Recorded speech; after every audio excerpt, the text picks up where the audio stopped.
કેમ છો મિત્રો? સ્વાગત છે આપનું લિયો ઇંગ્લિશ હબના વધુ એક લેક્ચરમાં.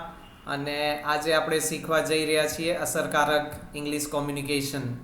અત્યાર સુધી આપણે શીખ્યા છીએ કે ડાયરેક્ટ અંગ્રેજીમાં કેવી રીતે વિચારવું, કેવી રીતે આપણો જવાબનો વિસ્તાર કરવો. એ જ કડીમાં આપણે આગળ વધી રહ્યા છીએ ઇફેક્ટિવ કોમ્યુનિકેશન તરફ. તો આગળ વધીએ તે પહેલાં આપને વિનંતી કરીશ કે અમારી ચેનલ સબસ્ક્રાઈબ કરી દેજો. અને જે નવા વ્યૂઅર્સ છે એમને પણ સજેસ્ટ કરીશ કે તે લોકો પહેલાં લેક્ચરથી શીખવાનું શરૂ કરશે તો ખૂબ જ સારું પરિણામ મળશે. જેવું ગુજરાતી આવડે છે એવું જ અંગ્રેજી તમે શીખી શકો છો, લખતા, બોલતા, વાંચતા બધું જ. તો અસરકારક ઇંગ્લિશ કોમ્યુનિકેશન માટે આપણે આગળ વધીએ. તો ઘણીવાર આપણે સંવાદ થતા હોય છે. મોટાભાગના નવયુવાનો આપણે સૌ પપ્પા મમ્મી પાસે પોકેટ મની માગતા હોઈએ છીએ. અને આપણું કોમ્યુનિકેશન કેવું હોય છે ગુજરાતીમાં કે ઇંગ્લિશમાં? તો ગુજરાતીમાં એક પ્રશ્ન કે એક સંવાદ ઊભો થાય કે પપ્પા થોડા પૈસા આપો ને, કામ છે. આપણે આપણા પિતાજીને વિનંતી કરીએ તો આવું કંઈક બોલતા હોઈએ છીએ ગુજરાતીમાં. અને તમે અંગ્રેજી કરવાનો પ્રયત્ન કરો તો બહુ તો આપણો જવાબ કેવો હોય છે, આપણું ઇંગ્લિશ કેવું હોય છે? તો papa give me money, I need it, right? તો આટલેથી આપણે અટકી જઈએ છીએ. આપણો જવાબ આવો જ હોય છે કંઈક. હા, પહેલાં તો ગુજરાતીમાંય નાનકડો ટૂંકો જવાબ હોય છે અને ઇંગ્લિશમાં તો હોય જ છે પછી papa give me money, I need it. અને આપણો ટોન પણ એવો હોય જાણે પપ્પા આપણા ભાઈબંધ છે કે ભાઈબંધ કરતા. તો બંને વસ્તુ અહીંયા ઇફેક્ટિવ કોમ્યુનિકેશનમાં આપણે વર્કપ્લેસ ઉપર હોઈએ, ફેમિલીમાં વડીલો સાથે વાતચીત કરતા હોઈએ તો આપણો ટોન પણ બદલાવો જોઈએ. અને એ બધી જ ચર્ચા આપણે ગ્રામરની ને બધી જ ચર્ચા આપણે કરીશું. અને કેવી રીતે ડાયરેક્ટ ઇંગ્લિશમાં પણ બોલીને સીધું ઇંગ્લિશમાં જ વિચારીને બોલી શકાય, લખી શકાય, એની પણ ચર્ચા કરીશું. તો ખરેખર ઇફેક્ટિવ કોમ્યુનિકેશન કોને કહેવાય? આ જ એક ઉદાહરણ છે, આ જ એક દ્રષ્ટાંત છે આપની સ્ક્રીન ઉપર. એને આપણે ઇફેક્ટિવ બનાવવું હોય, અસરકારક બનાવવું હોય તો કેવી રીતે બનાવી શકાય? તો આવો મિત્રો આપણે જોઈએ. અને આવા અનેક સંવાદ કે આવા અનેક પ્રશ્નો તમારે એના જવાબ જે તમે આપતા હોવ છો એનું તમારે પ્રેક્ટિસ કરવાની છે. અને ખૂબ જ સારી પ્રેક્ટિસ તમે કરશો, લખવાની કરશો તો બોલતા પણ આવડશે. અને લખવામાં કંટાળો આવતો હોય તો પેન એન્ડ પેપર વગર તમે બોલવા માટે પણ આ પ્રેક્ટિસમાં મૂકી શકો છો. તો અહીંયા ઇફેક્ટિવ ઇંગ્લિશ જે આપણો આ સંવાદ છે કે papa give me money, I need it, તો એનું ઇફેક્ટિવ ઇંગ્લિશ કેવી રીતે કરવું હવે? તો ઇફેક્ટિવ આન્સર આવો કંઈક હોઈ શકે છે. Papa, our college has arranged an industrial visit to Amul dairy plant. The college is not going to charge anything for the visit, but I need some pocket money for my personal expenses. તો અહીંયા સૌ પહેલાં તો સેલ્યુટેશનની વાત આવે. Tone તો આપણો એકદમ વિનમ્ર હોવો જ જોઈએ. મોટાભાગના 99% સેન્ટેન્સીસમાં જે પણ કંઈ આપણે સંવાદ કરીએ, ગુજરાતી હોય કે અંગ્રેજી હોય, આપણો ટોન એકદમ વિનમ્ર હોવો જોઈએ, એકદમ પોલાઇટ હોવો જોઈએ. લખવામાં પણ કોમા, એક્સક્લેમેટરી એવા બધાનો ક્યાંક ને ક્યાંક તમે ઉપયોગ કરો તો તમારો ટોન એ રિટર્ન ટોન પણ જળવાઈ રહેશે. તો અહીંયા પહેલા વાક્યની વાત કરું તો અવર કોલેજ હેઝ અરેન્જ્ડ. પાપા એ સેલ્યુટેશન છે, આપણે કોને ઉદ્દેશીને લખી રહ્યા છે એની વાત છે. તો papa, our college has arranged an industrial visit to Amul dairy plant. એ કયો ટેન્સ છે આપણને તરત ખ્યાલ આવવો જોઈએ. તો અમારી કોલેજે અમૂલ ડેરી પ્લાન્ટની ઇન્ડસ્ટ્રીયલ વિઝિટનું આયોજન કર્યું છે. પરફેક્ટ પ્રેઝન્ટ ટેન્સ છે. The college is not going to charge anything. કોલેજ કશુંય ચાર્જ કરવા નથી જઈ રહી. કન્ટિન્યુઅસ પ્રેઝન્ટ ટેન્સ છે, કોલેજ સબ્જેક્ટ છે અહીંયા બે વાક્યોમાં. For the visit, but I need a simple present tense છે, મારે જરૂર છે. I need some pocket money for my personal expenses. હા, તો રસ્તામાં કંઈ હા ના થાય કે થોડાક કેશ હોય તો એ ચાલે. એટલા માટે આપણા પર્સનલ એક્સપેન્સીસ કે કંઈક ખરીદવું હોય ઘર માટે તો એ રીતે મારે પોકેટ મની જોઈએ છે, એવું આપણે એક્સપ્લેન કરવું પડે. અને એ જ ઇફેક્ટિવ કોમ્યુનિકેશન છે. ને આ બધું શીખ્યા છીએ આપણે. ના શીખ્યા હોય તો તમે અમારા જૂના લેક્ચર નંબર 1થી રિવાઇઝ કરો, વારંવાર રિવાઇઝ કરો. એમાં જે ઇન્સ્ટ્રક્શન છે એને તમે ખાસ ફોલો કરો તો ખૂબ જ સારું પરિણામ મળી શકે છે. એમાં કોઈ રોકેટ સાયન્સ નથી. હા, તો બહુ કોમન મિનિમમ ગ્રામર જ હજી શીખ્યા છીએ આપણા કોર્સમાં. અને એનો જ ઉપયોગ કરીને આપણે આવું ઇફેક્ટિવ કોમ્યુનિકેશન કરી શકીએ છીએ, ઘર હોય કે વર્ક પ્લેસ હોય. તો ક્યાંય પણ વિડીયો સ્કીપ ના કરતા મિત્રો. આગળ હું તમને વધુ ઉદાહરણ આપવા જઈ રહ્યો છું, એક્ઝામ્પલ્સ આપવા જઈ રહ્યો છું. તમે એને જુઓ, ચકાસો, એની પ્રેક્ટિસ કરો એવા જ બીજા સંવાદોની.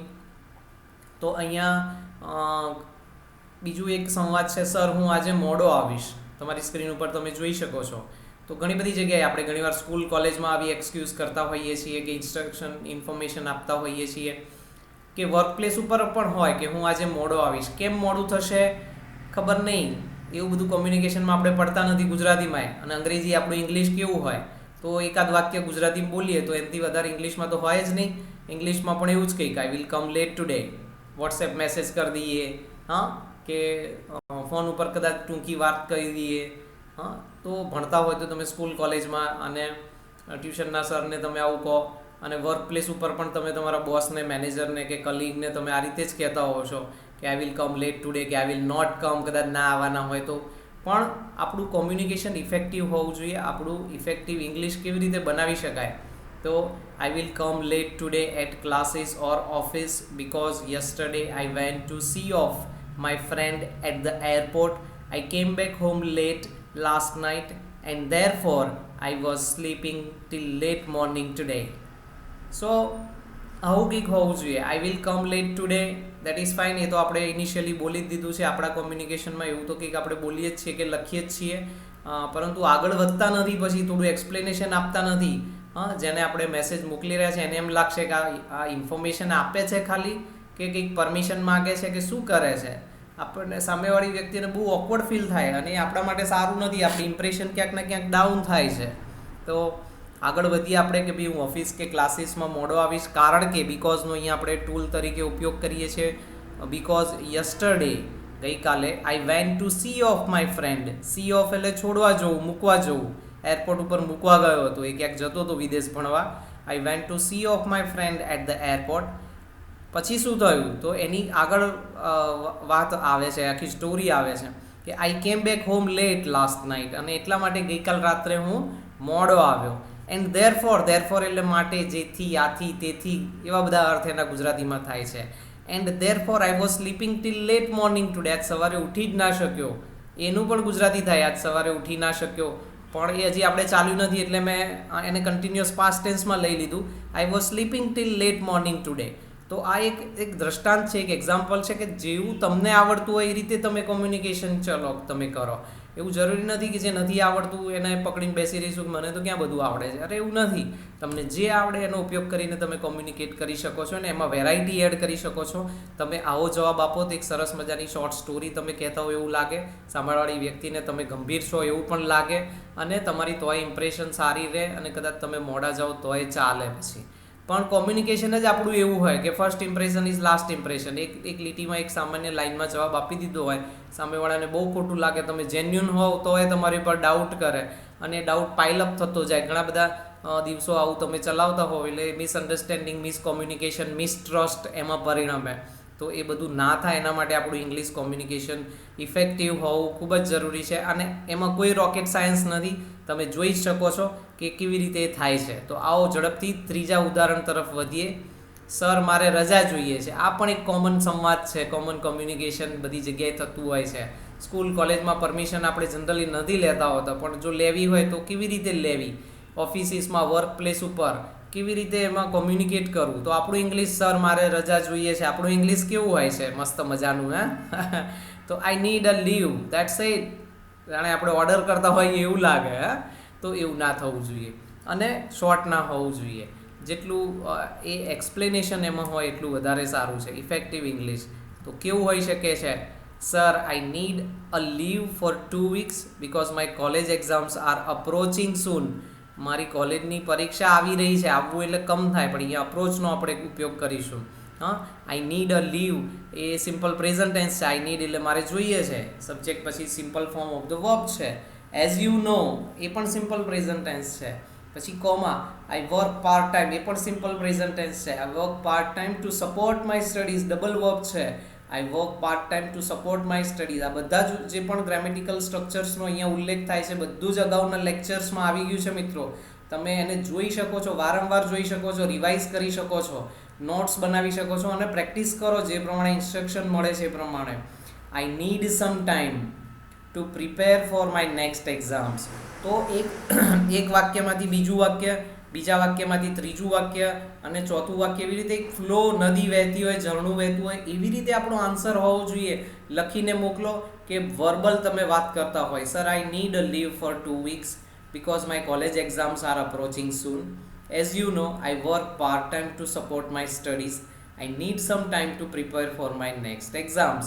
આવું કંઈક તમે કહો તો એનો અલગ જ ઇફેક્ટ આવે, અલગ જ તમને ટેવ પડે. અને સૌથી મહત્ત્વની વસ્તુ છે હેબિટ. આપણે આપણા માટે કરવાનું છે. કોઈને સારું લગાડવા માટે તો આપણે કરીએ જ છીએ, બોસને સાચવવા કે સરને સાચવવા એ તો કરવું જ પડે. સિનિયર છે, આપણા વડીલ છે કોઈ, તો ઓબ્વિયસલી એ તો કરવાનું જ છે. પરંતુ at the end of the day આપણે આ બધું આપણા માટે કરવાનું છે. જેવી ટેવ પડશે, કૂવામાં જેવું હશે એવું હવાડામાં આવશે. જેવી ટેવ પડશે એવું કોમ્યુનિકેટ તમે કરી બેસશો.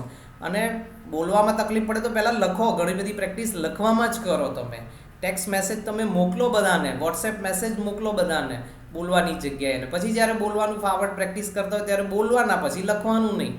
અને આવું તમે કરો પ્રેક્ટિસ, તમને ખૂબ જ જેવું ગુજરાતી આવડે છે એવું અંગ્રેજી આવડશે. અને ઇફેક્ટિવ કોમ્યુનિકેશન, સાદું એક વાક્ય છે એનું એક વાક્યમાં ઇંગ્લિશ કરી દેવાનું છે એવું નથી કરવાનું. તમારે મેન્શન કરવાનું છે, એને ઇફેક્ટિવ બનાવવાનું છે, એને એક્સપાન્ડ કરવાનું છે. આન્સર જેટલું બની શકે એટલું વધારે ડિટેલ્સ એમાં એડ કરવાની છે. અને એ બધું સ્ટેપ બાય સ્ટેપ થાય છે, બહુ અઘરું નથી, કોઈ રોકેટ સાયન્સ નથી મિત્રો. તો હું આશા રાખું છું મિત્રો કે આજનો લેક્ચર તમને ખૂબ જ ગમ્યો હશે. તમારા માટે ખૂબ જ મહત્ત્વપૂર્ણ સાબિત થશે આજનો લેક્ચર, અને તમે સારામાં સારું ઇંગ્લિશ કોમ્યુનિકેશન શીખી શકશો. તો અમારા લેક્ચરને લાઇક કરવાનું ના ભૂલતા, અને અમારી ચેનલ સબસ્ક્રાઇબ કરીને તમારા મિત્રો અને પરિવારમાં શેર કરજો, જેથી કરીને એમને પણ ફાયદો થાય અને તમે પણ એમની સાથે ક્યારેક ગ્રુપ ડિસ્કશન કે કંઈ પણ કરી શકો છો. એકબીજાની મિસ્ટેક્સ તમે પોઈન્ટ આઉટ કરી શકો છો અને સારામાં સારી પ્રેક્ટિસ કરી શકો છો. થેન્ક યુ વેરી મચ મિત્રો. આપનો ખૂબ ખૂબ આભાર.